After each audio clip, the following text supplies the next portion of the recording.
And నాకు నేను I think నా సెకండ్ మూవీ అయిపోయిన తర్వాత నాకు మోహన్ కృష్ణ గారు చెప్పారు. I think you should work with Tarun Bhaskar అని. సో, ఐ మెసేజ్డ్ హిమ్ అప్పుడే తరుణ్ గారికి చెప్తానండి మీకు ఆడిషన్ ఉన్నప్పుడు అన్నారు. దాని తర్వాత ఎప్పుడూ అది జరగలేదు. So, I'm very happy at least ఆయనతో యాక్ట్ చేసే అవకాశం దొరికింది. హోప్‌ఫుల్లీ ఆయన డైరెక్షన్‌లో యాక్ట్ చేసే అవకాశం దొరుకుతదని నేను అనుకుంటున్నాను. Because I think everyone's dream is that to work with him. So, I'll be waiting for thought. And ఈ ఈ రోజు కోసం మేము చాలా మంత్స్‌గా వెయిట్ చేస్తున్నాము. నేను, Sajeev especially. I'm very, very happy for Sajeev because ఎక్కడ గూడా మీరు మూవీ చూసినప్పుడు ఎవరో కొత్త డైరెక్టర్ తీశారు అంటే ఎక్స్‌పీరియన్స్ లేదు అని ఎక్కడా అనిపిచ్చదు.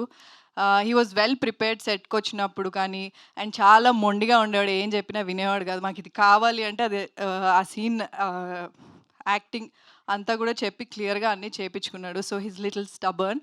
బట్ అవుట్‌పుట్ చూసినప్పుడు అర్థమైంది. ఇంత మొండిగా ఎందుకున్నాడని చెప్పి. But all the very best Sajeev. All the very best for your future projects as well. Okay. Brahmaji గారు. మీరు నన్ను పొగిడినంత నేను పొగడలేను బ్రహ్మాజీ గారు. కానీ మీ మీ మీ కామెడీ అంటే నాకు చాలా ఇష్టం. చాలా సినిమాలు చూసాను మీవి. అండ్ కొన్ని సినిమాల్లో మీ కామెడీ నాకు చాలా చాలా ఇష్టం. And I'm very happy that I worked with you. It was very very good experience working with you.